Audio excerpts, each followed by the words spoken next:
And all right, what is up, everybody? Whoa, Brie Larson here. What are you doing, everybody? What are you doing? No, I can't do a Brie Larson. Can you girls do a Brie Larson?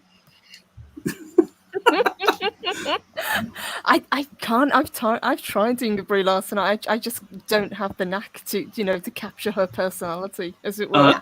Is that like a personal attack or something? Gosh. I can't make myself sound that bitchy.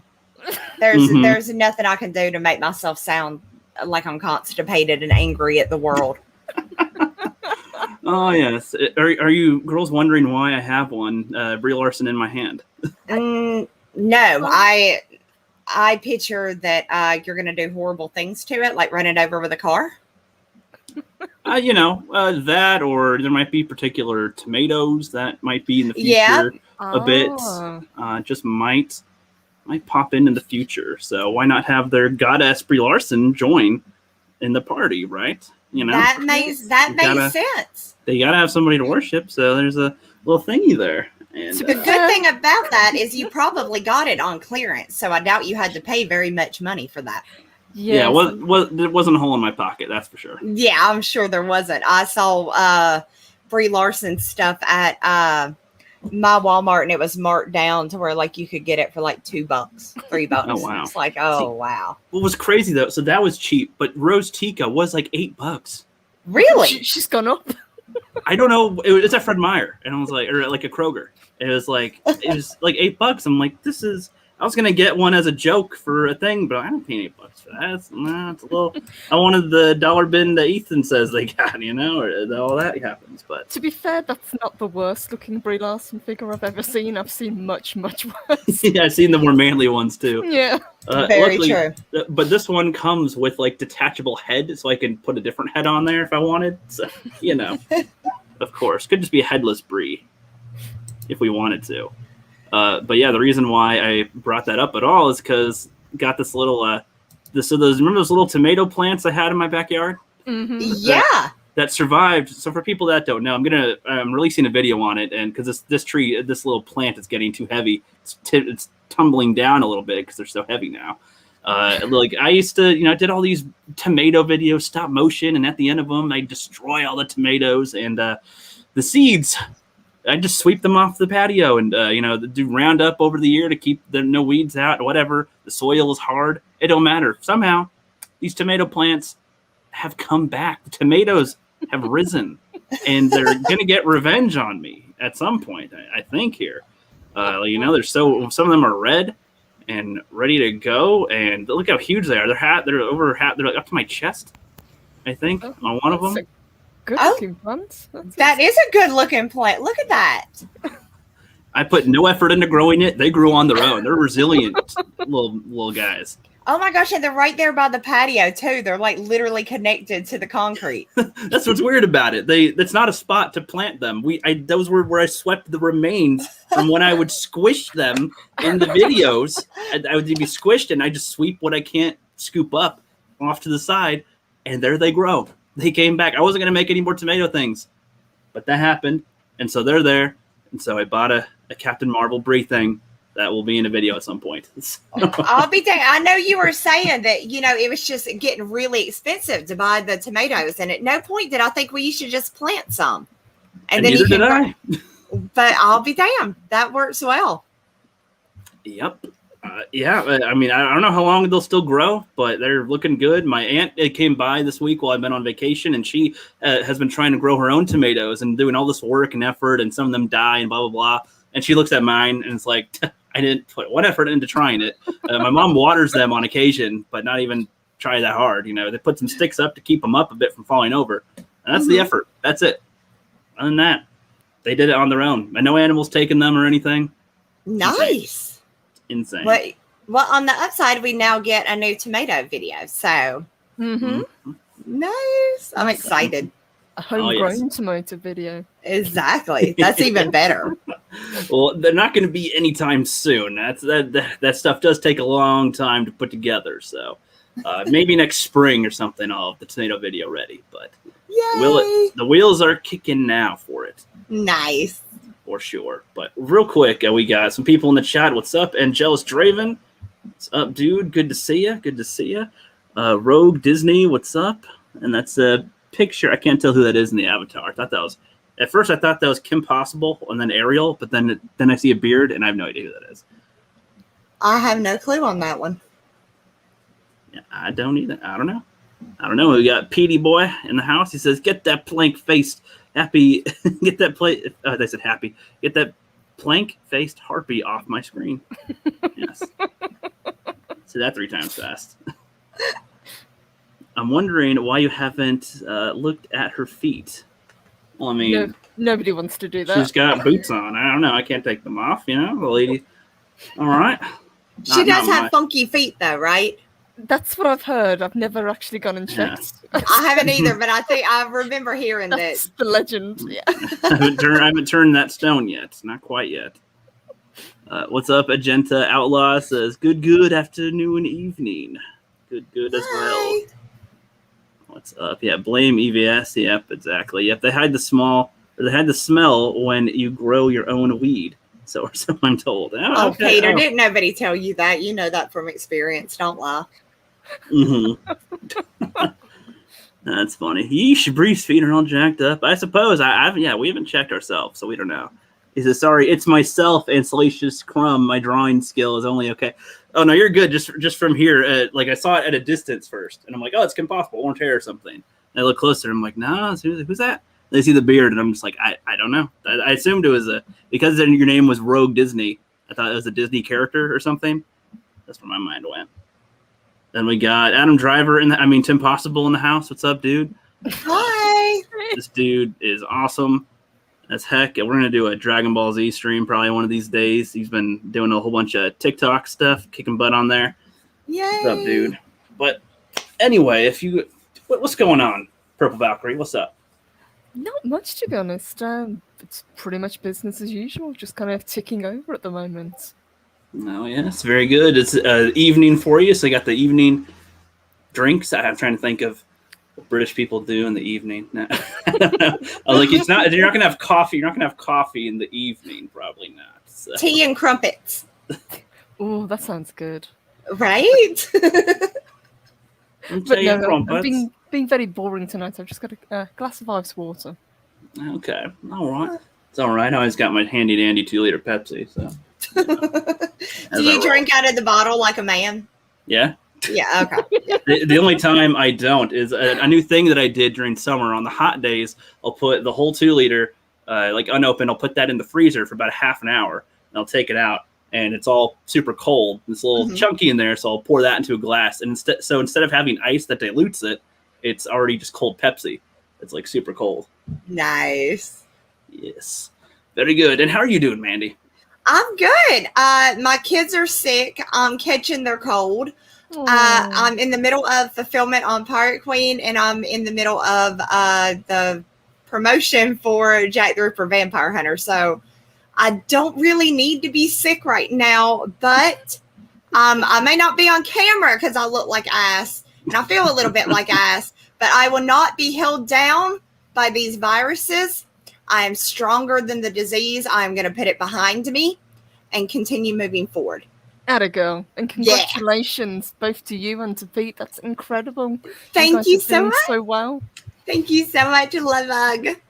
Heck yeah, you're at 36,195, $5 away from 36,200. That is kicking butt. That's it's incredible. It is just absolutely incredible, and me and Pete are just so beyond thankful and just so blessed to have found this community and for them to support us. It's been just mind explodingly crazy. Well, yeah, and I mean today we're talking Buffy the Vampire Slayer, so good that we got perfect. We got Jack the Ripper Vampire Slayer. I don't know if they had a crossover in the show with that at all. That would have been an interesting idea there, I suppose. And they missed out. They missed out by not doing it. Mm-hmm. They did. I agree. Yeah, how's the Pirate Queen fulfillment going? All the shipping, all that. Is it 50 a day, or what's the process? Oh goodness, no! I wish I could do 50 a day. It's slow. I mean, people don't realize how how it's not that it's hard work. It's you really have to be very mindful about what you are doing, because you want to make sure you don't want to miss a print, you don't want to miss a card, you don't want to miss something that somebody is expecting. So on an average, I get out anywhere from 10 to 15 a day, which is that's pretty good considering all the work that has to go into it. You have to gather everything and then bubble wrap everything and then go back and cross-reference and make sure that they didn't bag twice under, at different times. Because I've had that happen too, where I could have saved on shipping, but I didn't cross-reference and make sure where somebody ordered at the beginning of the campaign and then ordered something again near the end. So I have a lot of that to do. But yeah, every day I have gone to the post office and dropped off anywhere from 10 to 15. So it's a constant. I'm steadily doing it. So yeah, I would say I am a quarter of a way in now. Nice. Sweet. And it was a big campaign too. So a quarter of a way that's a lot of books. That's, over 150 have gone out so far. So it's going well. I expect to be in fulfillment with this one and then work the Wizard and then Jack the Ripper throughout the rest of the year. So this is going to be an ongoing process for me every day, sitting down and, getting some more ready to ship out. So the post office are going to be seeing a lot of you. In the they know me on a first name basis when I walk in. They see me walk in. They stick the box up there for me to lay them in. I've already got them get them trained. Yeah, pre-packaged. Everything's already the shipping's already been paid. So they just slide a box up there. Good morning, Mandy. Slide a box up there. I set them in and they, get them out to you guys. So yeah, they know me on a first name basis at this point. You just get it to where you text them, hey, I'm pulling in, have somebody come out with the box and just, right, don't gotta leave your car. Just, okay, there you go. All right. Oh thanks. Lord, I wish the post office would start curbside service. Be like, hey, you're there every day. Like exactly. Just be ready. Have a parking spot, have the box there, ready to go. All right. See, what they should do is go one better and actually pick them up from where you live. That would be much easier. Just go pick them up, yeah. They actually would do that. They actually would, really? But I don't trust leaving them out on the porch. And then I also don't want to stay up and have to be around my mailman. He comes at weird times, like it's never the same time during the day. So I don't want to have to either sit home and wait for him to show up or leave him out on the front porch. Or if they already came and just like you didn't get any mail or something and they just you leave it out all day and night or something. Yeah. Sometimes the mail person will come early in the morning or randomly in the afternoon or like 8 o'clock at night. Exactly. You never know what time they're going to come. So, yeah. But they will do that for you. I know some of the bigger guys that what they typically do, though, is they finish fulfillment. Like, absolutely every book is done. Every book is ready.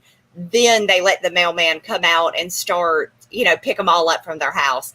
I don't do that because I want people to get them as soon as possible. So as I fulfill them, I want to get them out in the mail. I don't want to wait until the first fulfillment has to wait until I'm done with the very last. I want you guys to be getting them and already be reading them. And, if you haven't gotten yours yet, be excited because it's coming. So, yeah, that's just me, though. I know some of the bigger guys, I know Malin does it that way. Some of the other guys do actually just have them pick them up. But I can't sit on them and see them sitting there and know I could take those. I feel like if anything, you're clearing up room. So. Exactly.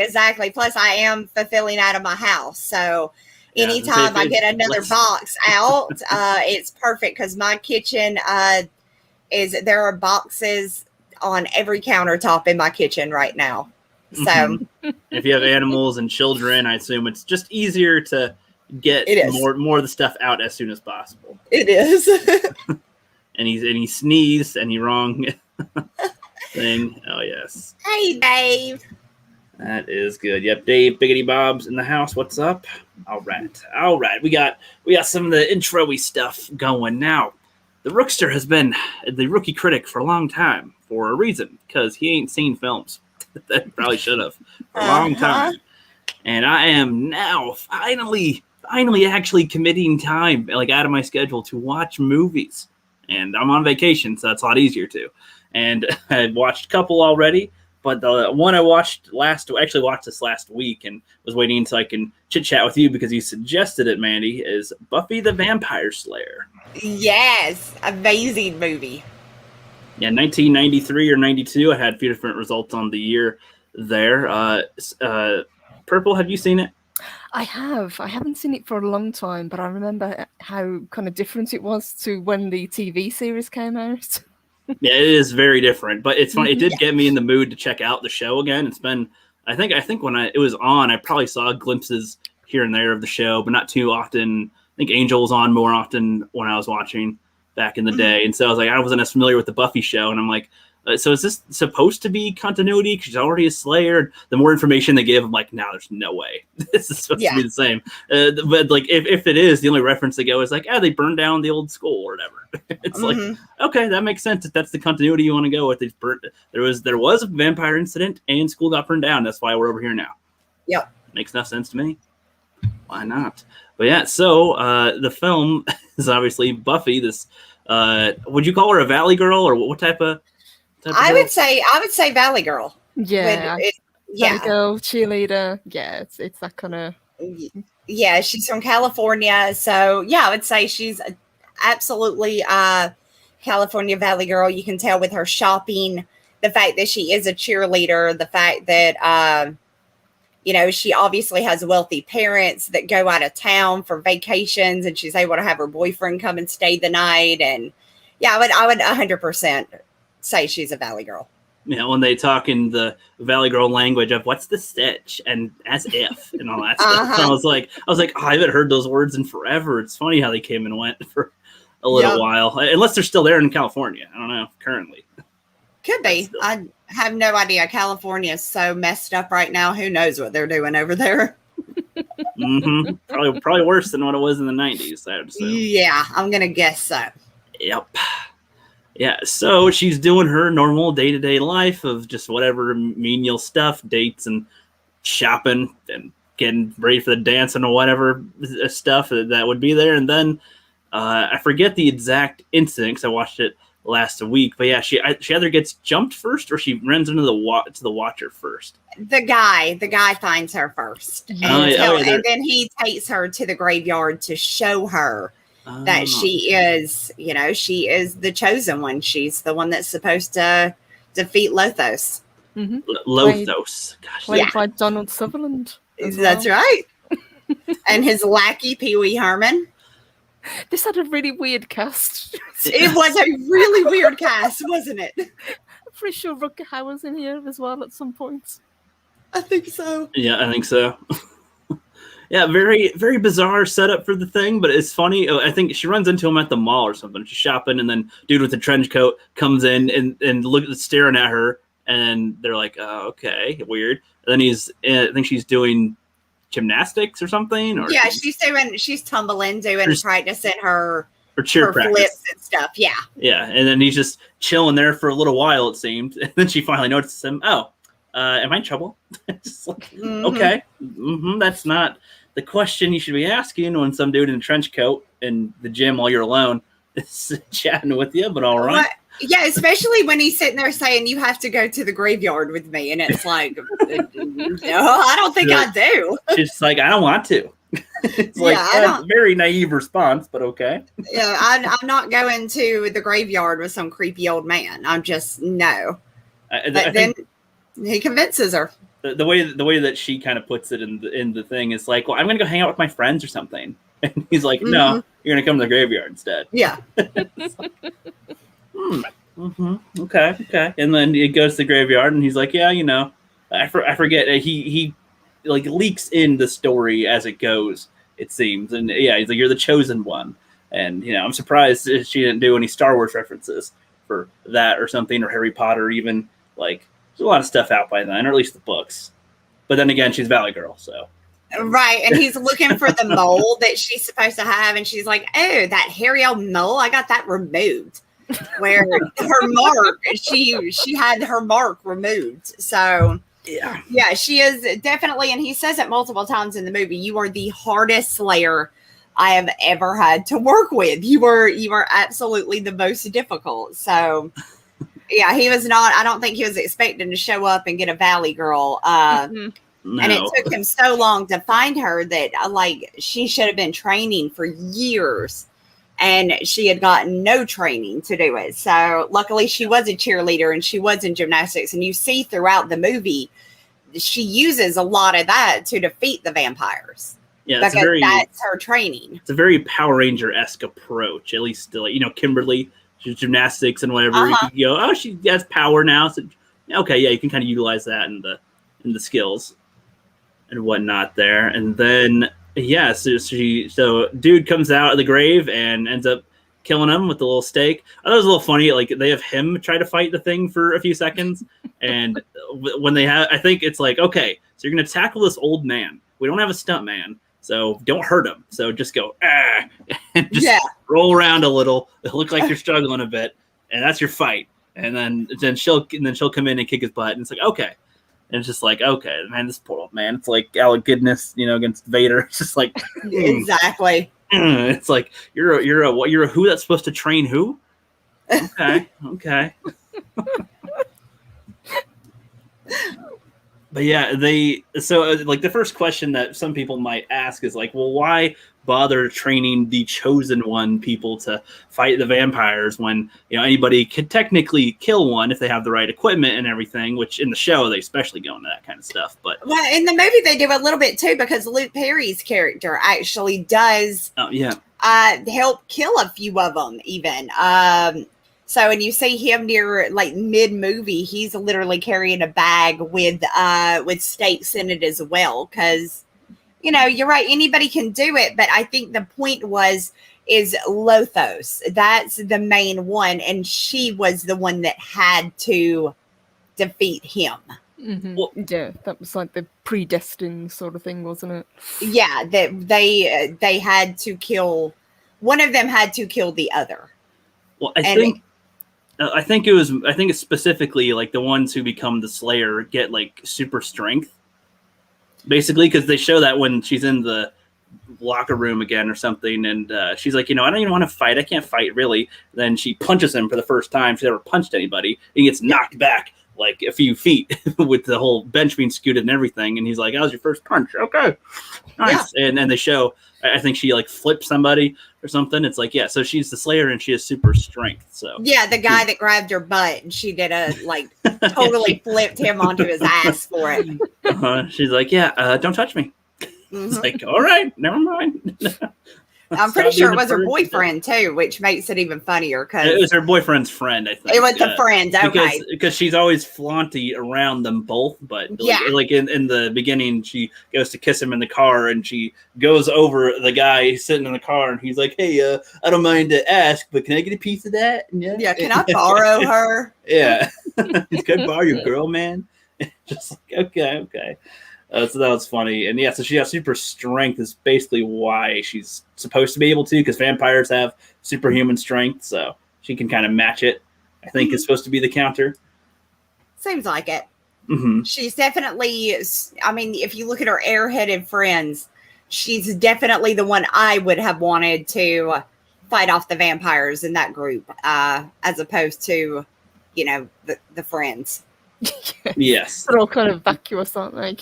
Yeah. But I still to this day, I remember the stupid cheer they do and how funky is your chicken? How funky. I mean, that literally has been stuck in my head since I first saw that movie.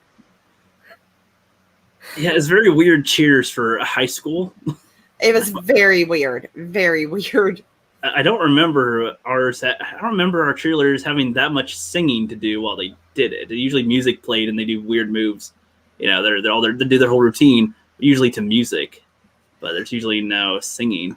Yeah, no. When I cheered for a couple of years in elementary school, we would do almost like little cheer numbers to music. In between, though, we would do a little cheer, but that one was so.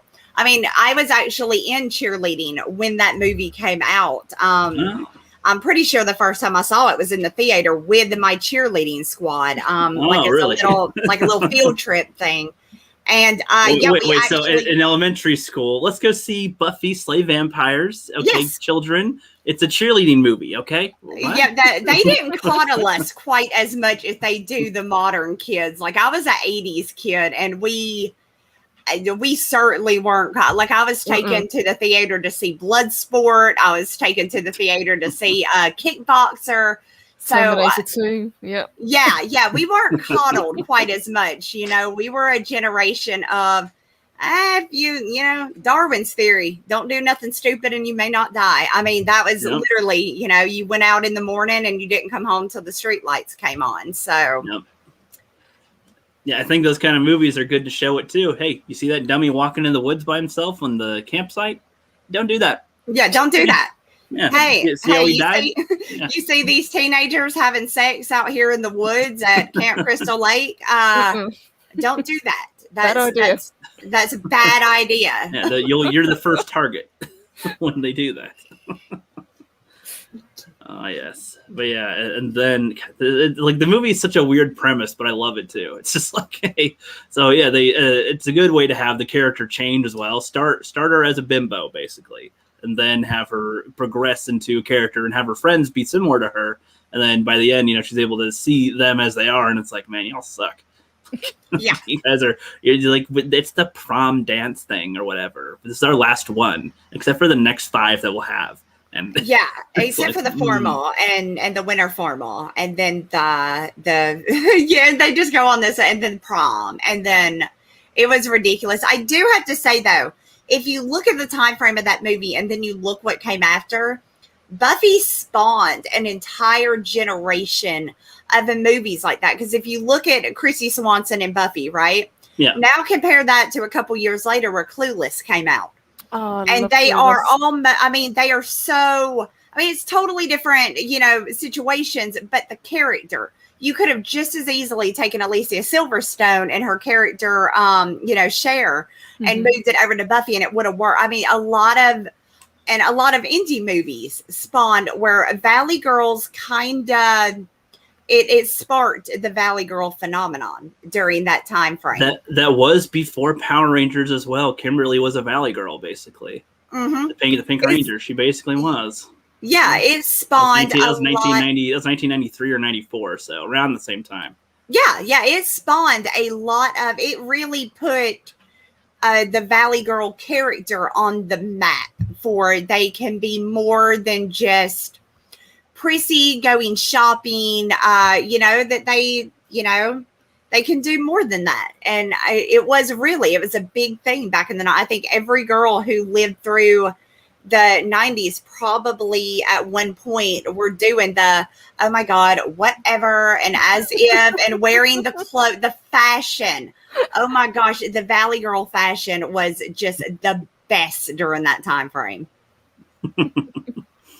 Yeah, Pat here says Buffy created girl power. WWBD became a thing that guys understood.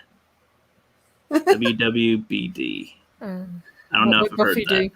What would Buffy do? Oh, what would Buffy do? Okay. Yeah. I haven't heard that one.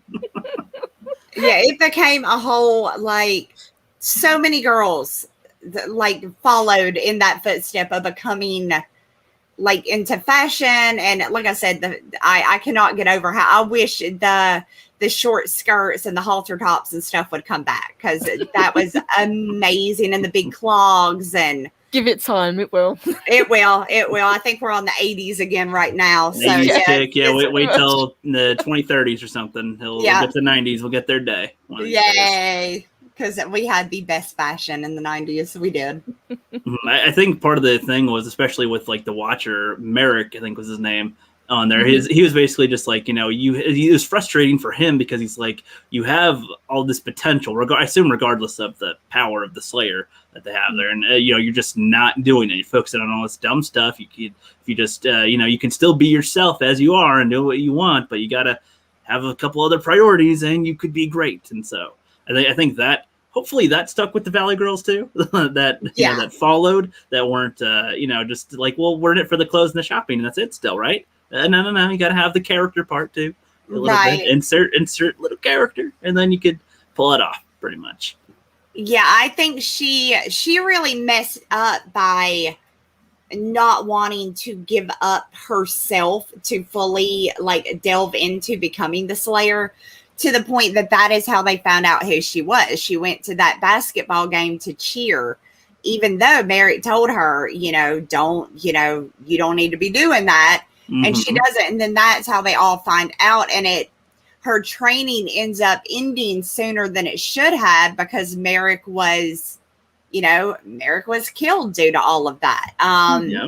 And yeah, she was really, I think she was probably the first Slayer to ever fight so hard to still be herself and not, you know what I mean? Like, not be, before she was a peasant girl, she was and he went through the list, but this was the one that was the most headstrong, I believe.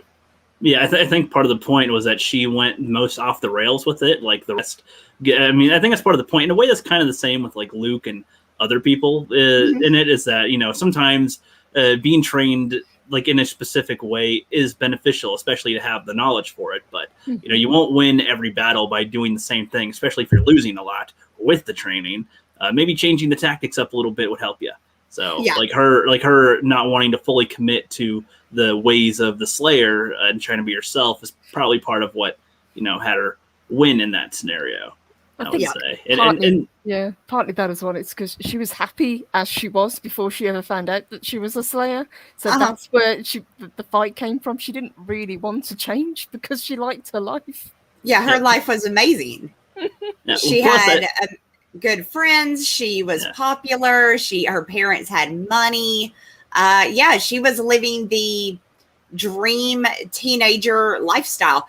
Dave, you ain't even lying. 70s and 60s had some amazing fashion too. Not the bell bottoms. I'm not a fan of bell bottoms, but the micro mini skirts and the go-go boots. Yeah, if those come back, I would definitely get some of that. Hey, Southern Cecil, my dick turtle. How are you, Lavag? Yep, what's up? He says, howdy, hail to the chat. He is from Southern, so Southern Cecil that he is. All right. Nice. When Buffy did the slow-mo workout with Giles, it was like ballet. Oh, he's talking about the TV show, I think. Oh, okay. Giles was the watcher in the show with that. Yeah, the show basically goes on a similar route, but I think she's 16 in the show. I don't know how old she is in the movie. She's like senior or junior, or I don't remember if they mention it in the movie. But in the show, she's like, 16 and growing and all that. And then they have the stuff with Angel, the vampire with the soul and all that. Yeah, I think the main difference was the film was a lot more lighthearted, whereas Josh Whedon took it a lot darker with the TV show. Oh, yes. When he redid it. Yeah, he has his mix of drama and comedy, pretty much always in there. Because there's some pretty funny stuff in the show, but then, I think that contrasts well for the most part with some of the darker stuff they do. Is like, oh shit. There's one part in the show. Have you guys seen the show, or do you remember it? I remember it. I didn't watch it though, because I was such a big fan of the movie. Yeah. That I couldn't ever get into the show because they were so incredibly different. Yeah.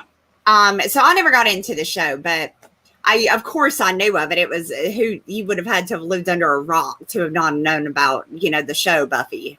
Yeah. Well, there's one scene in season 1. I think it's toward the end of the season. Yeah, it's basically right for the season finale, and there's been this one vampire that's been around that they live on a hellmouth, is where the school is. Apparently, it's basically that explains why there's all these crazy paranormal-y things that happen around them. So it's not just random, I suppose. There's vampires and other demons and stuff that go around. And this one vampire, the Master, they read a prophecy book that says that she is supposed to stop the Master and she gets killed, is what it says, basically. There's something like that. It's vague-ish, so you don't know exactly what's supposed to be. And when she's, her watcher wasn't going to tell her that because he didn't want to freak her out or nothing with it or have her not fight, but she overhears him talking about it. Oh yeah, and when she goes, the prophecies aren't, they're usually not proven wrong. They're usually pretty factual. And when she goes and fights the guy, she will die. And she overhears that, and she's like freaked. She's like actually kind of freaking out, and it's not like in a like spazzy way. It's like Sarah Michelle Gellar puts on good acting right there for it. She's like not wanting to die. She's like, okay, then I quit. Like, I'm not gonna do that. I'm not playing this game. Fine, no, screw that. I want to live. I'm 16. She's like, I'm not gonna die. No. And it's like, then then her friend gets her friend in the show walks into a room where a bunch of vampires killed a bunch of computer kids or something. And she's like traumatized, and so she's like, you know what? Okay, I can't. If I say this, everyone else is gonna suffer. So she goes and fights, and it's like, okay, that was good. Surprisingly good out of the show. Like, what? Like, with all the comedy that they do, to have it like dramatic like that. I was like, damn. Okay. Pretty good. Some of the episodes were really intense. I mean, the one that I always remember was Hush. Where it's basically silent. There's no dialogue through most of the episode. Yes, that was a really well done one. Yeah, that one was really good. You'd like that one, Manny. There's some funny jokes in there too. I'm gonna have to go back and watch it now that it's been years. Because again, when Buffy originally came out, honestly, I wasn't watching a lot of TV. I was just to the age where I'd gotten friends with cars, and I wasn't home a lot to be watching TV. I was, out. Of course, you were out doing the slaying. Yeah, I was out doing stuff. Yeah, in that episode, I think at one point Buffy's like, they're like trying to figure out what to do. Somehow they're trying to communicate to each other, and she's like, they're like, what? She's like, they're like, huh?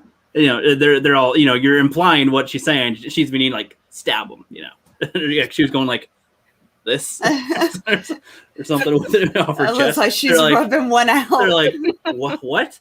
And I think she had to pick up her steak and go, this. Like, oh, okay, we got you. A lot of humor like that around in the show. But yeah, and then back to the movie real quick. Yeah, so she fights some vampires, kicks some butt. The friend that she runs into, or the guy that they're at the, I'll skip around a bit. We're just going around when they're at the movie theater talking, the whole time. God, that would annoy me so much. I have a whole group of girls says, we're talking in the movie. Shut the fuck up. The guys are in there, and then somehow he ends up becoming her love interest throughout this. His friend like falls asleep out there, gets bit by a vampire, becomes one. He can float now. Keeps on bugging his friend, trying to bite him. Yeah, he's like, let me in, I'm hungry. You're floating. Get out of here, because he's straight up floating outside the window. Something's wrong with you, man. I just love how calmly it's just like, yeah, you're floating. That's all. Just something's up. That's all. Yeah. Come back later. That was funny. And then he gets on a little chase by Pee Wee Herman and them, try to chase him, and he loses his arm. The one-liners are very, very cringeworthy, but funny. I don't remember all of them, but they're pretty funny. God, yeah, I wish I remembered some of them, because when I watched it, I was like, oh man, I gotta remember that, and then I forgot it. There's quite a few. Like when she's fighting some of the vampires, she's like saying something, and I don't know, they're just funny with it. It's very, I don't understand. So does Lothos have like a telekinesis power, or like a knock out the Slayer hypnosis power? Was that what they were implying? Because whenever he like does this, she's like not moving that much. I think his powers are more, they affect her more than other people, possibly. Because he is able to, but I mean, she even dreams about him and stuff. So you can tell that through her being the chosen one, they are somehow like intertwined together. Their destinies depend on one another. So I'm sure his powers do affect her a little bit harder than, maybe what they would an average person, though he can still do it to average people as well. That's what I got from it anyway. They definitely they are connected, like intertwined somehow. Yeah, I suppose. I mean, do they kind of imply at the end? I don't remember if they actually imply that they're still evil to face at the end. I think they kind of left it as if it's done and over with, I think. Well, I think so, because they've been for centuries, her destiny is to kill Lothos, though, as you can tell from, her flashbacks and stuff, she's never been able to do it. So he never dies. He just keeps on coming back, which makes her keep on coming back, which makes Merrick keep on coming back. So, yeah, I think she defeated him. I think that was the end of it, and I think it ended there. Yeah, I think so. In the show, they try to make it where it's like a bunch of different people in the past have interacted with different Slayers and everything, and there's like no one specific tie to somebody with the Slayer other than maybe Lothos that there was, but there's all these other evils out in the world. So you can't. It's not done when he's done. There's still more to vanquish, but you could still get killed by all these things. So. They go by generations, don't they? If I remember correctly in the show, it's every generation one's born.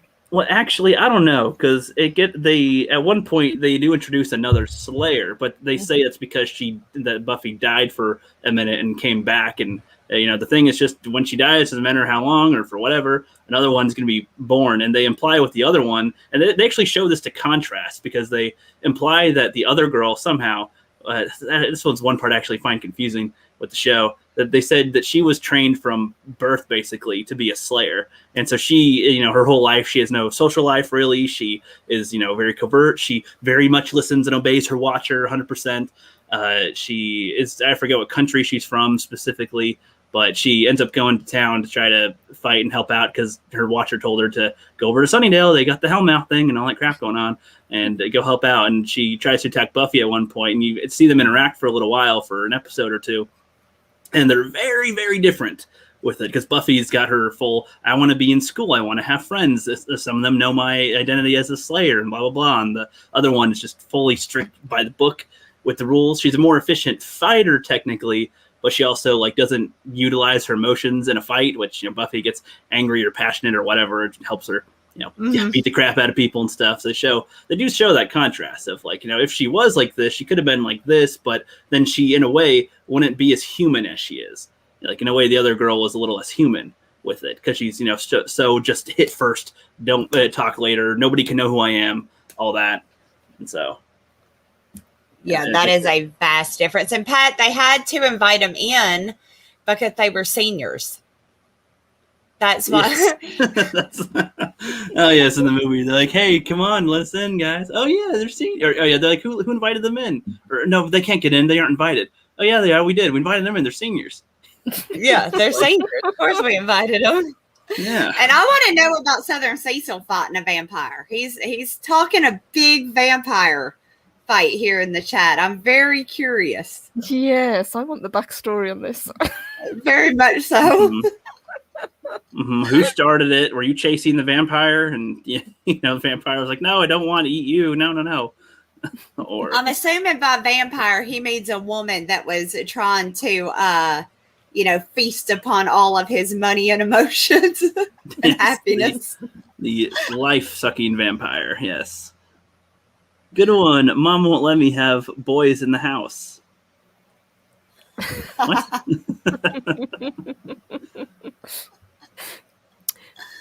Yeah, the story for another day. What a tease. Who did you guys prefer? Did you like Christy Swanson or do you prefer Sarah Michelle Gellar? Christy Swanson for me, just because I never saw. Sarah Michelle Gellar, I do love her as an actress. I do. I've liked almost everything I've ever seen her in. But I never saw her as Buffy. But again, I watched the movie first, and in my mind, Buffy is supposed to be a Valley girl, and Sarah Michelle Gellar was certainly, I don't think, played that role that Christy Swanson did. She kind of was. She was still kind of a cheerleader. She was all about shopping still, but she was more serious. Yeah. She still, at the end of the day, was more serious of a character. Yeah. With it. And it wasn't, it didn't feel like it was set in the 90s, really. With it. Like, not, I mean, it was, but it wasn't like as distinctly 90s. Like, movies have to let you know what's going on as easily as possible. So, like, they have all the signs of 90s and what's going on and where they are. So it translates different. I'd say they're hard to compare because, one, they both serve their purpose for one for the movie, one for the show. The one tells its little story in a nice little bow, and the other one, if it were to have the same concept spread out through a show, and they do it there. I'd say it works well enough. Mm-hmm. Yeah, I don't think it would have worked to have a Christy Swanson type in the show, just because, when it gets serious, I don't know. Well, I don't know how she'd do on super serious, or at least on how often they try to do serious in the show. I don't know how well that would clash with with her character. Yeah, I don't know, because to be honest, that's the only movie I've ever seen Christy Swanson in. Yeah, same. I've seen her in anything else. I was like, no, I can't think I know. Yeah, I can't think of anything else I've ever seen her in. That's not saying she didn't go on to do stuff, but Buffy is the only thing I've ever seen her in. Mm-hmm. I wonder why they came up with the name of Buffy for it. Is that a common name women have somewhere? Not that I know of, but it does sound it does sound very preppy and Valley Girlish, though. Just like if you look at Clueless and look at the names, you have Dion, you have Cher, you have all of these. You don't see a lot of Chers running around. You know what I mean? There's Cher, and then that's pretty much it. I've never met a Cher, but I mean, it does. I think it fits. I think it fit perfectly for that role. Yeah, it's unique enough for it. Yeah, pretty much. Yeah, you won't mix it up with anything else other than a show, rather than a person. So that makes sense. That's good. Yeah, I mean, that's pretty much the movie there. I don't have too much more to comment about with the movie. It was good. I enjoyed it, especially out of my little list here. It was a very fun movie there, and as far as writing goes, they did nice little things there to keep it into like with the whole of course we let the seniors in type of line. It's like they kept up with you have to be invited in, and they they made sure they're ready for that. And I love Pee Wee Herman's death. He's just like, it took him so freaking long to die. Oh my gosh. I was thinking he really isn't dead. He's just totally just plain dead, just till she goes away or something. Because he's just like,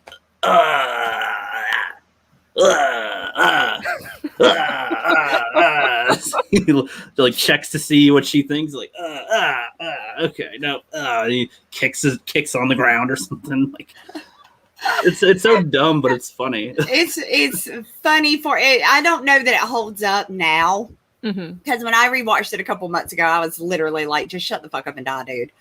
But for the time, because you always have to, when you watch these older movies, you have to consider the time frame, the way the world was when it was created. You can't look at something from the 1970s and try to compare it to stuff that you would see now. You have to put it in the time frame. And I think for that time, I remember watching it and thinking it was really, really, really funny at the time. But, by the time I watched it in 2021, it's like, oh, just die already. Because we've seen it a million times at this point. We've seen stuff like that. But at that time, that was kind of new. I don't remember ever seeing somebody do that before. So it was brand new. And have you seen Lost Boys? Because it's not on your list. And no, I have not. Oh my God, dude. Put Lost Boys on this list. That's There awesome. is no way you should not have not watched The Lost Boys. I mean, I think I've seen it on TV and then changed the channel. Oh no. Sure. They're the guys. The guys in leather or something, chilling, eating chicken or something, right? I don't remember. It's a vampire movie as well, but it has Corey Haim and God, I can't think of all the guys that are in it, but oh my gosh, just this amazing cast. And it is the best vampire movie for its time. It is a cult classic. It is. It's got Kiefer Sutherland in. He's awesome. Yeah, it does. It is absolutely a cult classic of just one of the best vampire movies. Yeah, that has been recommended to me quite often. So yeah, I bet it's amazing. You get I Still Believe, and this guy playing a saxophone for no goddamn reason, all oiled and greased up again for no reason. We don't know why they added that. It could have easily been skipped, but they added it. And yeah, Yeah, Corey Haim finds out that his brother has, become a vampire. It's amazing. But yeah, it's got both the Coreys in it. It is an amazing movie. And it was directed by Joel Schumacher. It was directed by Joel Schumacher, wasn't it? It was. That's why. God damn it. That's why they got the guy playing the saxophone. He's the same guy that put nipples on the bat suit. So it all makes sense. It makes sense now. I think that back then, to make a movie, it's like, okay, so we got the story and stuff. That's great. Now let's see what other stuff we got left over. Let's put that in the film. Cool. We got a saxophone. Do we have a reason to use it? No. Put it in the thing. Put it in there. That's in the movie. That's in the movie. Yeah. Yep. And Peter Hush, it is not patient zero for crappy teen vampire garbage. Just hush. Just hush. Lost Boys is patient zero for crappy. It's amazing, Rookie. Don't listen to Peter. Yeah, I've had a lot of horror specific people recommend it to me too for horror films. So yeah, it really is. It really is one of the best movies from the 1980s. Yeah, and the list of hot guys for ladies, apparently. It did. It has some really hot guys in it. There's a reason every movie needs a greasy guy playing sax. It's even got Alex Winter in from Bill and Ted. It does. It does. So, what the hell is going on? Yeah, it really is. It's... the two Coreys really did back in the 80s. When I think back to that time frame, they played such a huge role in the movies I watched. When you go back to like The Lost Boys and License to Drive and what Dream a Little Dream, so many of the movies. The Lost Boys, that's funny. That makes sense based on the description so far. Oh, yes. But yeah, I'll see if Pete lists some more movies. He said watch some good vampire movies. Well, I don't know what ones really count as that. I have no idea. Especially when it comes to if they're horror or comedy, I don't know which ones are considered good because a lot of them look very corny or very weird. So I don't know which ones are the good ones. Technically, well, if you want to watch the classic vampire movies, I would say definitely go back to the black and white and watch Nosferatu. Being one of the first ones. Bram Stoker's Dracula was another one that really, hit the mark during its time frame. That the old, I am Dracula. Exactly. I'm going to admit Bram Stoker's Dracula was not the best movie ever.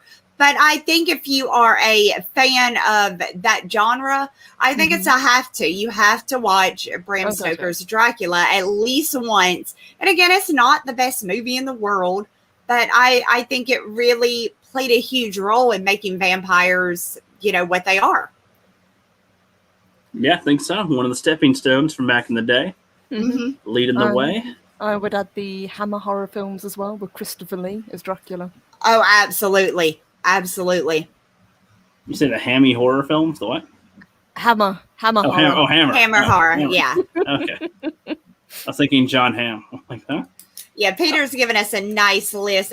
Dave Bob says Bela Lugosi. Peter saying 30 Days of Night. Jacob's Wife.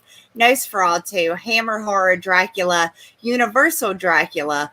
Yeah, those are all really, really, really good vampire movies. Universal Dracula. Add Dracula Dead and Loving It, which is by Mel Brooks. You have to watch Dracula Dead and Loving It with Leslie Nielsen. That's when people, it's funny because a lot of people have been asking me as I'm doing Jack the Ripper Vampire Hunter promotions, well, what's your favorite vampire movie? And that's the one I keep naming, Dracula Dead and Loving It. And everybody's like, shut up, Mandy, because it's such a funny movie. And Leslie Nielsen is just, yeah, he was incredible. He really was. I love that film. I did too. Yeah, Mel Brooks specifically. I'll be watching more of his films at some point this year. I don't know which, because I think I've only seen a couple of his films, and everybody's like, "Oh, you got to see all these movies that he's done." So we shall see. We shall see. That he doesn't really have a bad one, to be honest. Mm-hmm. Not that, I mean, there may be ones that you like more than others, but as far as Mel Brooks goes, he doesn't have a bad movie. They are all good in their own way. You know, if you like Westerns, he's got that. You know, he did Spaceballs. So if you like the sci-fi thing, and he jumped around to so many different genres, like Dracula, Dead and Loving. I mean, he doesn't have a bad one. Mm-hmm. Any movie you pick by him is a good one to watch. Is Mel Brooks still alive? Yes. Yeah. Yep. Yeah, he is. He's 95, but he's still with us. Oh my God. I was going to say, if he made another one now, I wonder how that'd be, but at 95, that's a tough one. They wouldn't let him. He'd be cancelled. Yeah, no. Well, that's what would be funny to see, an old 95. Yeah, youngsters, let me make my film. No. Yeah, you have obviously never seen Blazing Saddles. I only remember, I think it was on at my friend's house once, and I obviously remember the "Where the white women at" line. It's yeah, if he wasn't 95, they would 100% cancel him without a doubt, because he was, again, you know, this was back in a time where you could use humor to show people's differences, and that was okay. Yeah. It brought us closer together before everything turned woke and having a sense of humor became so, you know, a horrible thing. Yeah, so alien now. Yeah. Definitely. I have seen Young Frankenstein, surprisingly. Oh, yay! That's a good one. That's a good one. Frankenstein. Let the right one in, not the crap Hollywood remake. Oh, the original one, yes. Yeah. Haha, vampire with the priest in the van with a Baldwin. What about Interview with a Vampire? Have you seen that one? Since apparently that's being remade now. Oh, God. No, I remember Little Vampire. Oh my gosh, I know exactly what you're talking about with that little kid on the box, right? Little kid. Yeah, I know. I never watched it, but I remember like working at the video store and seeing Little Vampire up there. Mm-hmm, the little Stuart Little kid, basically. Yeah, Interview with the Vampire is another one that, you know, it definitely made its mark in cinema during its time frame. Still an amazing movie if you go back and watch it. It holds up. It can actually hold up to time. But, you know, you got such huge name actors in that one. Even Claudia was, what's that little girl's name in real life? I can't think of it right now. But it's Kirsten Dunst. Yeah, Kirsten Dunst as a little girl. I mean, the cast was absolutely amazing in that one with Christian Slater with the interviewer, and then you had Brad Pitt and Tom Cruise. Yes. It's amazing. What about oh God, it's gone right out of my head. The Tarantino one. Shit. Oh, I know exactly what you're talking about. Oh my gosh. What is that? Someone in the chat's gonna know. I can't think of it right now either. Dusk Till Dawn. Got it. Dusk Till Dawn. I have seen From Dusk Till Dawn. Yes. Have you? That's a really good one. Love that one. Love that. I remember, again, I was younger when I saw that one too. I don't remember like where with the setting. I assume it was at my friend's house again, and we just could watch whatever over there. And From Dusk Till Dawn was on, and yeah, it's a very it's a heist type of movie. You got the family captive, they're trying to go across safely and whatever, and then vampires. It's like, it takes you completely off guard with how that works. Well, and when they're focusing on the dancing lady for a bit, they're there for a little while, and then I forget what she says, and then all their faces change. And it's like, what? Hold on, what? Was a good little change. Love it. The freaking what was the? Did he have a name for the gun that was around his crotch? The crotch cannon or something? I don't. He did, but I can't think of what it was. But I do remember there was a little nickname he called it. The little shooter. I don't know. And if you guys are looking for a dirty one to watch, "Will Suck You Dry" is a good vampire choice. Mandy, you should still probably have the DVD of Blood Angels. Did you ever see that? I did. It was good. It wasn't absolutely horrible. You sent me a good one. I sent you ass. Yeah, So. yeah. Thank you. Yeah, thanks. But but yeah, that one nobody's seen that. I think like nobody around has seen Blood Angels. Like, have you seen it, Purple? I've heard of it, but I've never seen it. No, it's not bad. It's really not. It wasn't the worst thing I ever saw. No, it's one of those. It's not good, but it's like it's funny. And see it because it's weird. That's how I describe it. Because it's weird. That's exactly. It's a weird movie, but I felt after I watched it, I felt bad for the one I sent you because I sent you a Brie Larson movie, so I felt really bad. I owe you something good. Mm-hmm. Yeah, she's okay with it. She got to meet me and sing songs, and there's a musical. I didn't know Brie Larson did a musical. I've got to ask, what film was it? Oh God, what was the name of it? Something Nights. Was it Havana? Was that right? Was it something like that? What the hell was the name of that movie? I found it at Dollar Tree for $1. And so I sent it to Rook, and I was like, watch this and review it, Mr. Critic. And yeah, I'm surprised I was invited back on here today after that. Yeah, I don't even think I made a video on it. I just did a Twitter response of like, this is ass. I'm hating the singing. This sucks. It was really bad, but she got in a lot of trouble for making it. People got really, really pissed off because it is very much, for what I understand, it's like Bollywood. It's like a Bollywood movie starring Brie Larson. That one, I remember. Yeah, that. Yeah. Oh, okay. Yeah. Yeah, Basmati Blues. That was it. Yeah. Yeah. Can she sing? I've got to ask. Or she? Not really. Well, to be honest, she was the least worst part of the movie, if that says anything. Everything else was worse. Like when she's on screen, that was the least worst stuff going on. That's like the best review ever. The singing was not. I hate musicals in general, so I'm probably not a great judge of it. But you know, like if somebody has a singing voice, I could say it. No, I mean, better than I would think it would be for her, because I think she grew up singing first before acting. So like, there's something there. Like, okay. You could see, pretend she's 16 singing, and that's kind of the vibe you get. You know, does that help? Like.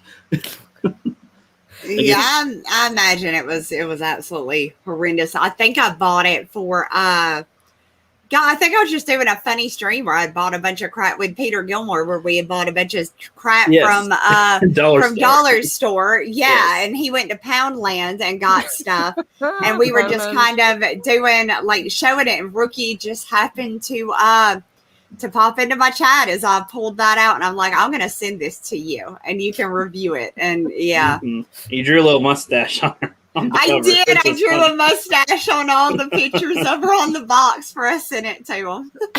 Yep, that was pretty funny.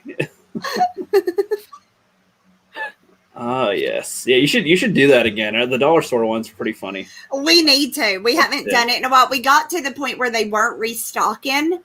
You know, they kept the same stuff in there, but it's been about a year. Surely by now they got new stuff, but we were literally running out of crap to buy. And we decided we couldn't do it weekly anymore because it's just the store only has so much. Well, even we tried to do it once a month and we still couldn't even pull that out because they weren't restocked. But of course it was right as, you know, the pandemic hit, and all of that. So yeah.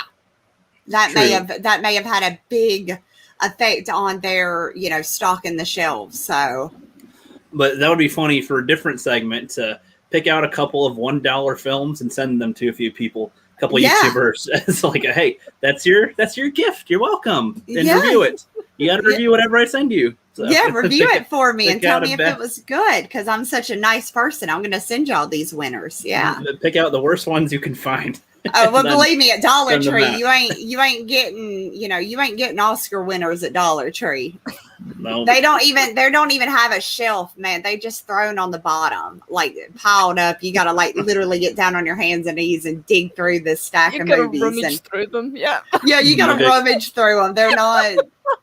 I think it's funny They're whenever they not have those good. when they have those displays. I'm like, wow, y'all really are just like, look, they're barely worth anything. Just, practically take it. Just leave us a small bit, Yeah. That's for the trouble, and that's Yeah. And I remember it. my chat told me when I showed that off, they were telling me I got ripped off by paying $1 for it. They were like, "You got ripped off, Mandy." Yeah, I can vouch for that. I watched it. Yeah. Highly not worth $1. See, what you should do with it now is pass it on to somebody else, and this cursed film can just do the rounds throughout. Yeah, YouTube. add some more drawings. Do I still have it? I have to check if I still have it. I don't know if I got rid of it or not. If you're smart, you did, because that's one of those cursed items from Needful Things, I believe. Yeah. That's not a bad idea. Just pass around some bad film for everybody to watch. Send it to somebody else that you want to cuss you later for having to watch it. The person blocks you after that. It's like, oh, deserved it. Brie Larson ended a friendship. Well deserved. Oh, that is funny. But hopefully, speaking of acting, you guys want to see a little sneak peek of a short film that I'm making? I would love to. Yes, please. All right. All right, ignore the grunty noise first. All right, where should I skip to here? Okay, yeah, I'm about to do a run. Right. Yeah, I'm gonna go with that. I was like, I'm gonna run outside. Nope, Let's go. Go out here. It's like, okay, just a little jog, and then what? Okay.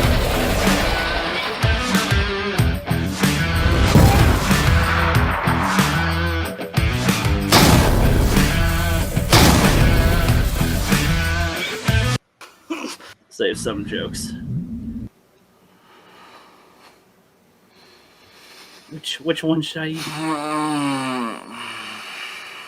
Chips or an apple? Which one do you think he'll choose? I'm gonna say the Cheetos, because those are amazing. Cheetos are good. Oh yes, well you're not gonna get an answer on that one for this. That's just a little bit. Let's see. Go back a bit. Showing random bits for you.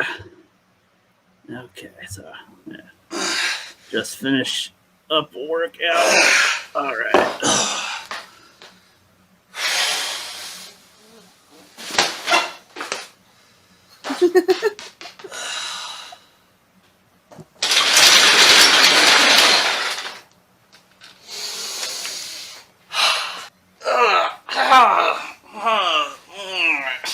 Doesn't that sunlight feel great? I just worked out and tired. It's dark, and then lets the freaking light in. Nope. Evil. I love that when you laid on the couch, that basketball went popping by. That was not planned. Oh, I can't wait till this is done. It's going to be great. I love the premise of this one. Mm-hmm. Thanks. It was tough because, as you know, I've been trying to write other stuff for like a year now, and just like nothing was happening. And I'm like, you know what? Gotta boot that off the table and try to write something short again. And so this was the first one that came to mind that I could do real quick, and boom, wrote it, filmed it, and I didn't even pick the cast yet. So then I just literally casted them today. So. Yay! Oh, I can't wait. It's going to be amazing. Oh, yes. I don't know the exact release date on that, probably sometime in September.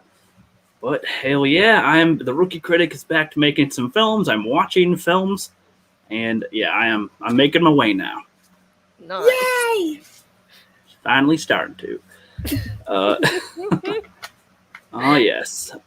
But yeah, so a couple of the films that I watched this week as well. You guys seen They Live? Yes, I love They Live. I have seen it forever ago, but I don't remember very much about it, but I know I've seen it. Yeah, that one I was like, okay, I could, based on the cover, I'm like, okay, so there's aliens and probably sunglasses of some kind. You see the aliens, I guess that's what they do, but it's better than I thought it was. It's funky with the time zone again a bit, and there's this one scene. It's probably my favorite scene is when he and Frank fight. Our protagonist and this other guy fight each other for like 10 minutes. Just a back and the forth. alleyway. Yes. Yeah. Do you remember this, Mandy? No, I do not remember that part. It's like the best thing ever. Like now I'm wondering if I did see it all the way, or if I just think I saw it because people talked about it. Yeah, it's the one that may be it too. It's the one where he walks into a bank and he's like, "I'm here to kick ass and chew bubblegum, and I'm all out of bubblegum." Oh God, I thought that was Duke Nukem. Nope, that's his dude. He might have gotten it from this. Oh my God, it was Rowdy Roddy Piper? Mm-hmm. Yeah. Mm-hmm. Really? Yep. Okay, well now I'm gonna have to go back and watch it. If I have seen it, I don't remember it, and if I haven't, it seems like I need to. No. What was your favorite part? Do you remember, Purple? I just really love the film. I'm a big fan of John Carpenter anyway. But Rowdy Roddy Piper is just great in this. You know, he's this, as you say, he's the drifter, and the fight scene that you've described, it just goes on and on and on. You think, when is this going to end? Yeah, and it starts just kind of funny. So it's not really spoiling it by describing this fight scene, because even if you hear it, it's different when you watch it, because it's just like, right, what, really? So you could tell based on the cover that there's aliens disguised as humans, and the sunglasses like reveal it. Basically, mm-hmm. They show who's a human and who's not a human, and he's trying to get this one guy who trusts him the most out of anybody right now to put him on. And one of the main, so he's like, okay, put it on. And he's like, no, I don't want to. And like a lot of the main thing here that they talk about is like the aliens want you to conform and do what they say and whatever. But, you want to be able to choose what you can do and all that. And so these two are basically both expressing their rights here. And he's like, he's like going, put them on. He's like, no, why not? They're just glasses. No. And then he's trying to force him on him, and he's defending himself, fighting our protagonist back. And they just have a good back and forth. It's not like a high tense fight. It's like a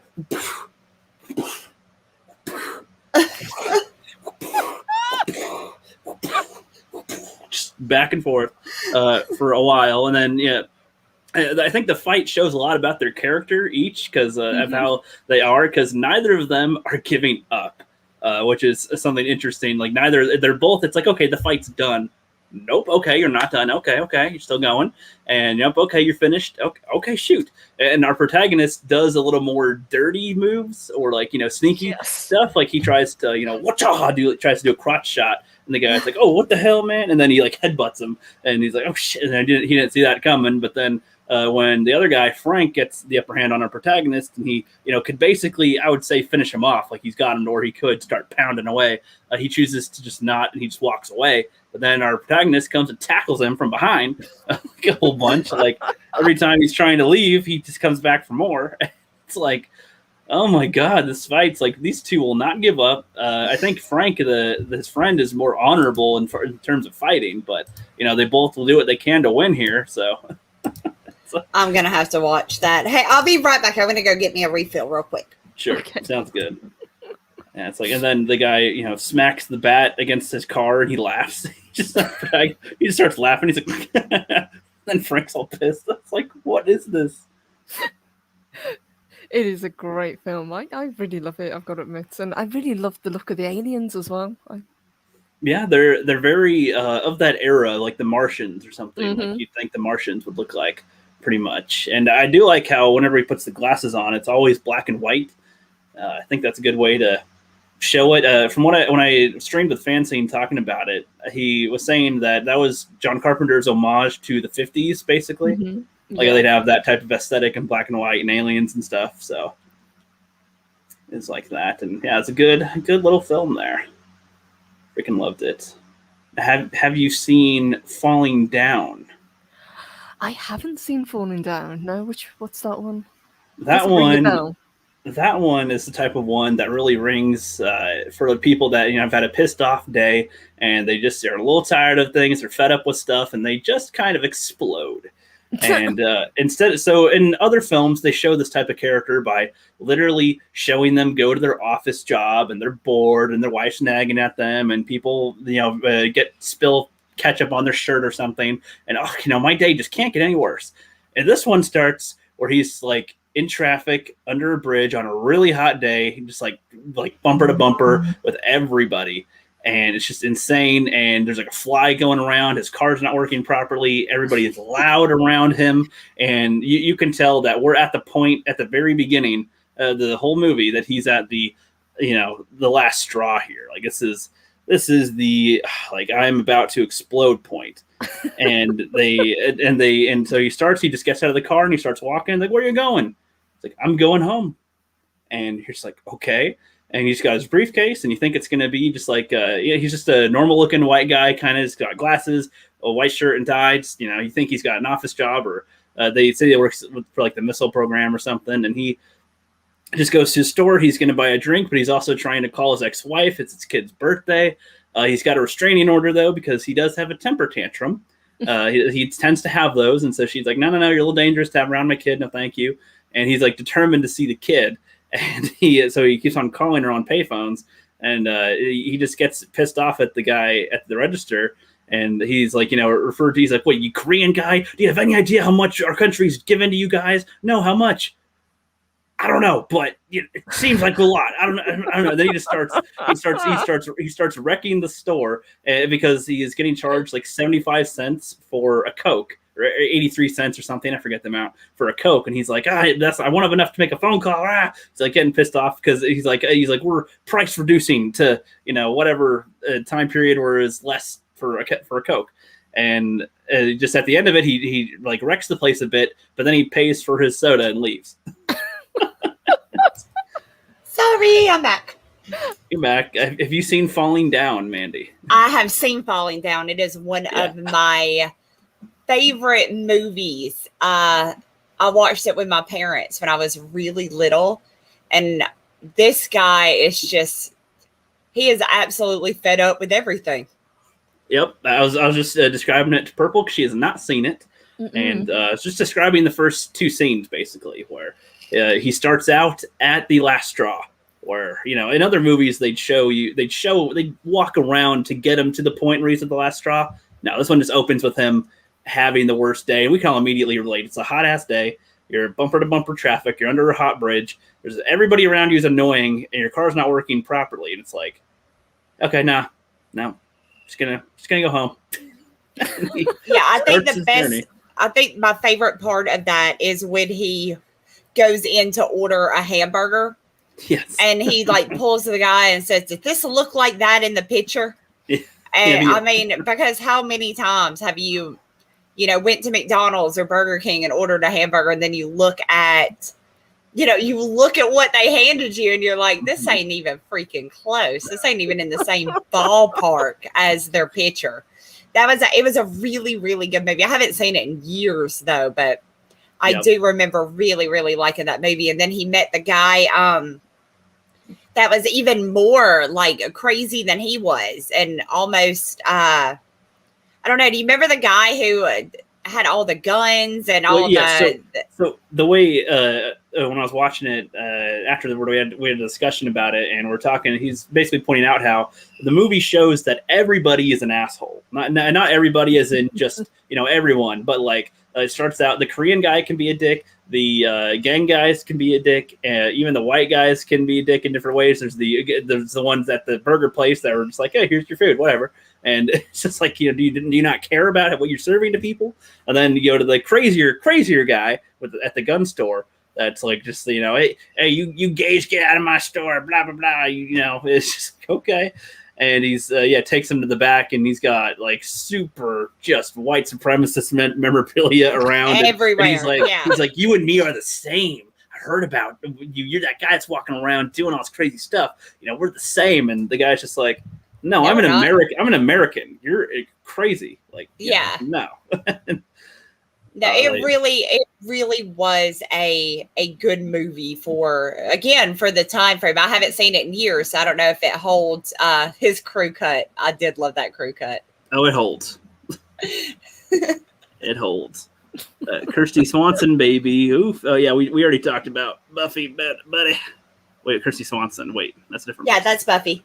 That's That is Buffy. Okay, Yeah. I was like, wait, actors is getting mixed up. He leaves his car on the freeway. Yep.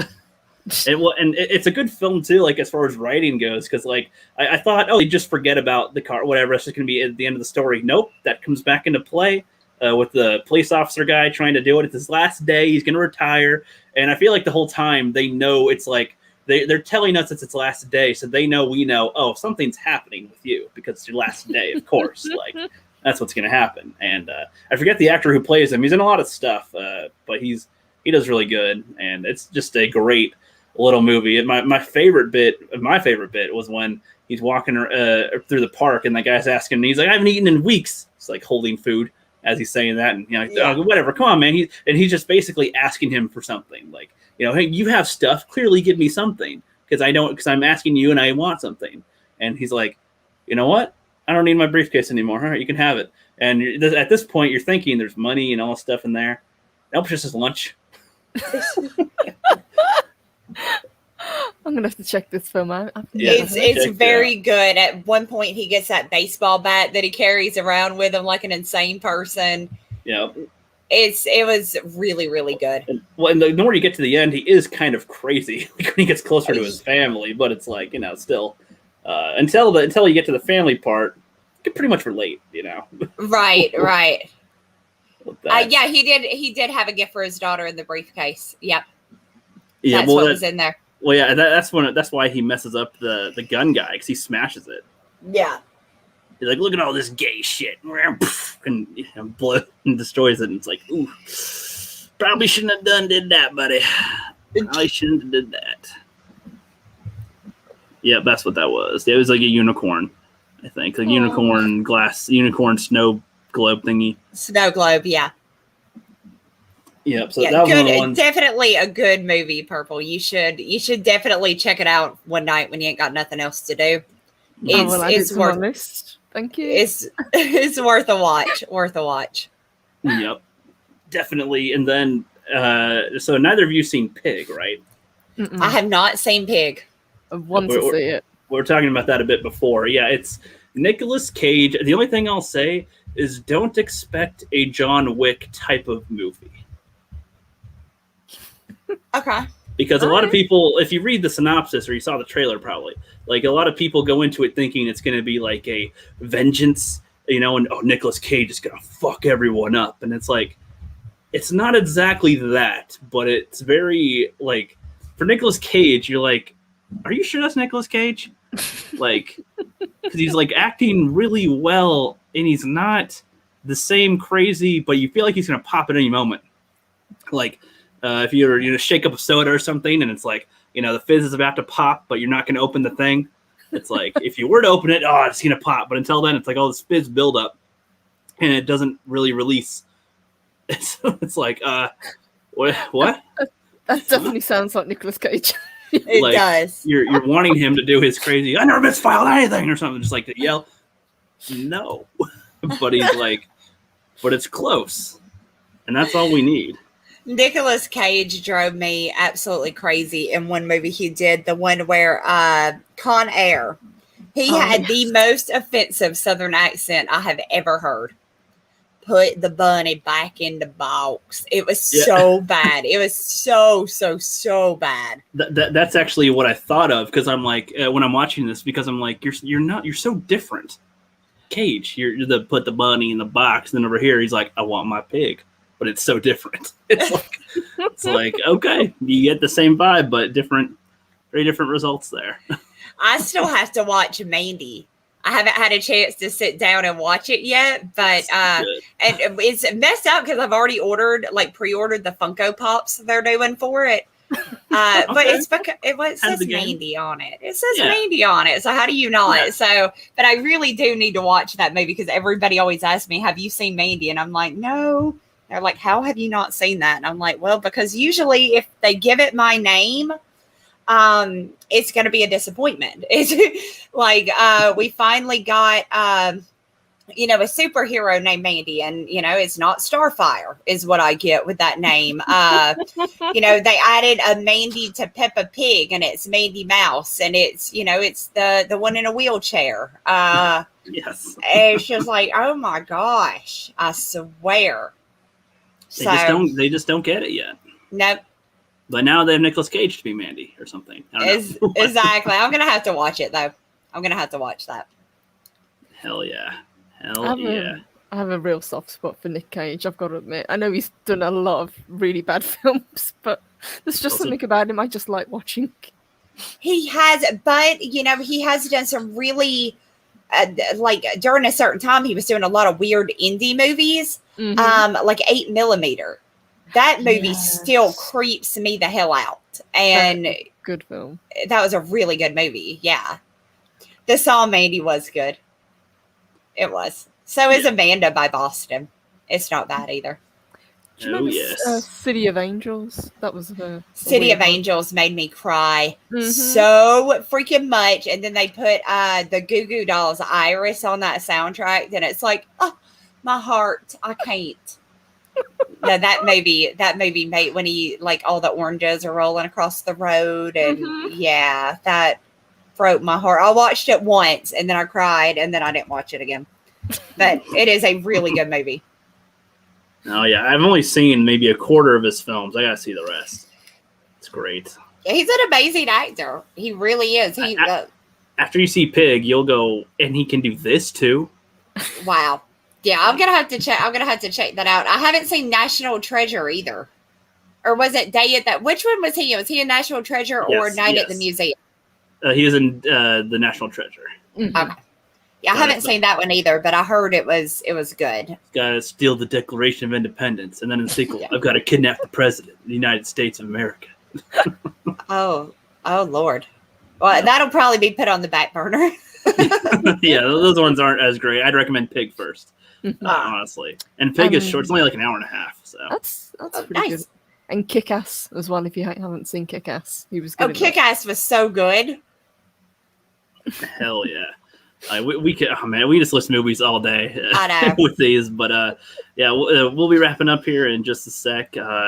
Purple Valkyrie, what do you got going on? Well, I'll be back tomorrow morning as usual, 10 a.m. Central. Probably going to be talking Spider-Man, not just the new trailer, but kind of like the old films, and talking about who was the best Spider-Man. Do people prefer Tobey Maguire? Do they like Andy Garfield? Just kind of that sort of thing. Oh yes, I almost forgot that came out. The trailer. Mm-hmm. I thought me and a couple friends thought they were going to wait to show that trailer until Shang-Chi came out, and it'd be like a exclusive for Shang-Chi because it's not having a Disney Plus release for 45 days. So I think they'd want people to go to the movie more. They'd wait to show the Spider-Man 3 trailer only in their showings of the theaters to get more people to go. I got to see the trailer, so I got to go see the movie now. Yeah, ain't nobody buying into that. No, once it got leaked, that was it. They was like, nope, we're going to release it. Yep. Well, a lot of people were thinking because of the whole Scarlett Johansson stuff that, because hers was released on Disney Plus right away. And then Shang-Chi is going to be in theaters for 45 days before it's on Disney Plus. Yes. So they're like, this is probably a Scarlett thing. Like, okay, we were going to put it on Disney Plus, but we don't want to get our asses sued again. So we'll put it over there for a while. Okay. See, we're nice. See? I know this sounds heartless, but it's probably not going to make any difference. I'm sorry. Oh, I know. I agree. Very true. Nobody cares about that film. No, nobody cares about that. Steam is running down. Yeah, they literally already had their toys on clearance. Nobody cares about that film. Rostico's insulted to me next to him. Lara the White Worm. I do need to see that. Lair of the White Worm. That sounds funny. I assume there's a character named Mandy in it. I don't know. I don't know. if there is or not. Yeah, we'll find out one of these days. I'm gonna find out. But other than that, what are you up to, Mandy? Anything coming up soon? Yeah, tomorrow at I think noon Central Time, I'm going to be doing a stream with Eric Ninatowski. We're going to be talking about his book, Shadow Century, and just going through the week of shenanigans that has been happening. So yeah, everybody come hang out with me over on my channel tomorrow. Don't forget to check out Pirate Queen. It is still available on Indiegogo. And yeah, that is pretty much it. And then I think I'm probably going to take the weekend off and go to the doctor tomorrow afternoon, get me a shot in the butt, and spend the weekend, making the kids take care of me. Maybe they'll be better by then and they can actually take care of me like I had them the past 2 days. So we'll see. We'll see. I'm probably just going to lay on the chair and watch My Hero Academia. So that's a good way to do it. Yeah. Oh, I hope you guys feel better soon. Thank you. Maybe I won't get it. I've got that sore throat, and that was the first thing they started complaining about was a sore throat before they got sick. And like yesterday, my little one was spiking 104.5 fever. So yeah, and one kid gets sick, everybody gets sick. Yeah, well, I've got 2 of them. So, and we all drink after each other. We all, 3 days ago, my little boy handed me the rest of his popsicle he didn't want, and I just literally just stuck it in my mouth and started eating it, and now he's sick. So yeah, there is a good chance I'm going to get whatever they have. I think it's coming. By tonight, I'll probably be running a pretty good fever and making everybody around me miserable. So that is my plan. But tomorrow I will be doing a stream. We're going to talk about Shadow Century. It was an amazing looking book. This guy's art is no joke. So yeah, come hang out over on my channel and we'll talk about books and, just the bullshit. Hell yeah, sounds good. And your Jack the Ripper is getting closer and closer to that 40K. Yeah, it is. It is. Oh my gosh, I can't. You should probably wait a full 24 hours every day to look at it again. So you're not so I know. Pete keeps me pretty up to date.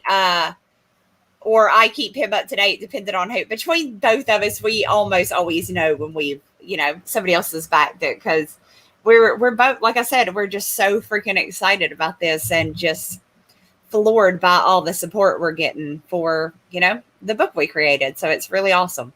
Doing good. And once that's out, War the Wizard 2 and Pirate Queen, all that, I mean, you'll have had 5 or 6 books out. Yeah, and then Super Dead 2's coming, and I have been telling people about the heirloom rewards, which is something that Pete and I are doing. And you can find out the information on it on stepmancomics.com. But basically, if you have supported me in everything that I have done and you backed all of my books and you're a member of my channel, we're going to be sending you guys a free comic book, no shipping, no bullcrap. We are just going to every once in a while send you a new comic book. This one that we're doing, we have a lot of ideas for it. So you're going to get 3 to 4 different stories. There's going to be a slasher story, a new anime story or manga story that I have planned, and then Peter is going to throw in one of his. And so yeah, these are all IPs that are eventually going to be coming out under Stepman Comics. Wow. So you're going to get a little sneak peek of what's to come. So, and that again is for all the heirloom reward members. So yeah, it's going to be awesome. We're really excited about that. Damn, and Hardcore Pornosaur is on the shelf? No, it's coming too. Okay. Hardcore Pornosaur is a coming. So yeah, that one will be there too. We really have our plates full of, because like I said, Peter and I both enjoy this so much. So yeah, we're gonna, if we think of it and we think you guys will like it, we're gonna come out with it. So yeah. Damn. Well done. Well done. Kicking butt. By the end of 2021, you'll have had a nice resume built up with everything. Right. With all that. And you've been doing a lot of streams lately. So I have been doing I think I did 3 yesterday. Today I should have done one on my channel, but honestly, with the kids being home and not feeling well, I just Yeah, it just didn't happen. So I'd say do one off camera or something, just audio. If, right, keep up that consistency. Right. It's gonna be killing it. But yeah, with that, you guys' links are in the description below. Thank you everybody for coming out, chilling, talking some Buffy and a bunch of other movies. I mean, we basically just talked Buffy and then just listed movies the whole time. That was pretty much it. Talking about them. That's how these streams end up going. It's like 10% talking about the movie, and then the rest we talk about something else. That's Exactly. good. I like Thank it. you. I mean, I wrote. Thank We you, got Ricky. no problem. We got some great suggestions from you two and from the chat and everything. This list just keeps on growing. Will never end. It'll never be. Every time I finish a list, there's gonna be another one to take its place. Yep. So. Yeah, but that is a good problem to have. But you Mm-hmm. notice all the ones people are suggesting aren't really new stuff. And I think not all of them, right. that speaks volumes that most people are telling you, watch this, and all of them are going to be older movies usually because new stuff sucks. Pig is the only new thing I recommend. Right. Honestly. That's the only one. Other than that, nope, go to the old stuff. That's good. Yep, thank you both for that. They both got streams tomorrow, so lots of content going there. Tomorrow I'll be watching Arrival for the first time. Some of the ones on the current list are recommendations, not necessarily older films. So Arrival is one with Amy Adams, I think. So nice. Well, Amy Adams is hot. So all right. I like alien stuff, so we'll see what happens there. And